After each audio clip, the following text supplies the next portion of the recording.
समाज फोसाबनाय समाज जौगानाय आरो समाजाव मोजां गाज्रि जानायखौ रिपर्टिं खालामनायनि गिलिर मोनसे बिबान थायो आरो बे बिबानखौ जोंनि प्रेसनि मानसिफ्रा रुजुयो नाथाय बेवहाय मालाबा नेगेटिभ माखासे रिपर्टिं जायोब्ला एबा गोनो गोथो जायोब्ला एबा कनफ्यूज जायोब्ला बियो समाजाव मोनसे जेंना लाबोयो दा बेनिखायनो सम सम बेबायदि सावरायनायनि गेजेरजों जोंनि जाखांबोनाय लाइमोन जायफोर जार्नेलिस्ट बिथांमोना गोख्रों जानो हागोन आरो प्रेसनि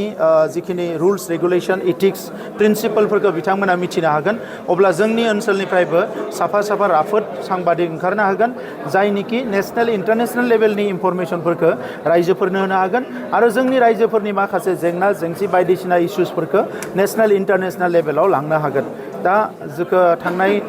सेन्चुरिसफोरखौ नायोबा बै समाव मिडियाया जोबोद मोजां रल लाबोदों जोंनि जेसेबां रिभलिउसन जाबोदों रेनाइसेन्स जाबोदों माखासे जेंनाफोर जाबोदों बेवहाय मिडियाया जोबोद रल लाबोदों बिनि गेजेरजों समाजा फोसाबनो खाबु मोनदों दा नंखायनो आं मिजिंथिगोन जे नैबे सावरायनायनिफ्राय जोंनि ओनसोलनि माने प्रेसफ्रा जाहाथे जार्नेलिस्टफ्रा जाहाथे मोनसे गोथों लामाजों आगान सुरनो थाखाय बिथांमोना लामाखौ मोनो बिनि थाखाय आङो नैबे सावरायनायनिफ्राय गोबां लाब जागोन होननानै सानदों आरो बेजों लोगोसे बिटिआर ओनसोलनि गासैबो साब डिभिजनाव मोनसे प्रेसनि थाखाय मडेल मोनसे अफिस लुनानै होनायनि थाखाय जोंनि सरकारा थिग खालामनाय जादों मोनसे खोथा फारागथि थाया थेवबो बर' खौरांगिरिनि गेजेरावहाय एसे आलादा बेवहाय पर्टेल जिहेतु बर'फोरनि गेजेराव सेटेलाइट चेनेल दाबो ओंखाराखै दा बिनिखायनो जोंनि लाइमोनफ्रा एबा जायफ्रा दिनै मिडियाजों लोब्बा दङ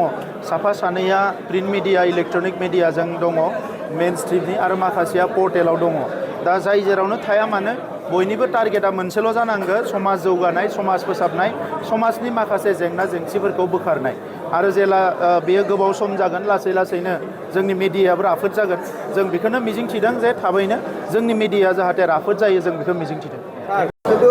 बेयाव फैना जिरायनो हागोन बयनिबो थाखाय सुबिदा थागोन बेवहाय फैनानै रिपर्टिं खालामनो हागोन निउस दैथायहरनो हागोन आरो 24/7 बेवहाय वाइफाइ थागोन सना रुफा आरो हिरानि जुवेलारि गाननो मोजां मोनग्रा सुबुंफोरनि थाखाय गोजोनथाव खौरां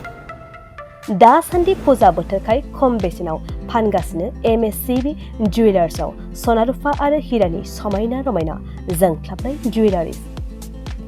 MSCB जुवेलार्सआव मोननो हागोन राजकोट जुवेलारि कास्टिं जुवेलारि कलकाता जुवेलारि मेसिनजों बानायनाय जुवेलारि आरो आखाइजों बानायनाय जुवेलारि लोगोसेनो हाबा हुखायाव गाननो थाखाय सना आरो हिरानि समायना जुवेलारिसफोरखौबो मोननो हागोन MSCB जुवेलार्सआनो दं क'क्राझार सहरजों नांजाबनाय क'क्राझार रेल गेटनि साखाथि वार्ड नं 5 बिबेकानन्द फर्टआव MSCB जुवेलार्सजों थोंजोङै जगाजग खालामनोबो हागोन 9954273079 जानबुं अनजिमायाव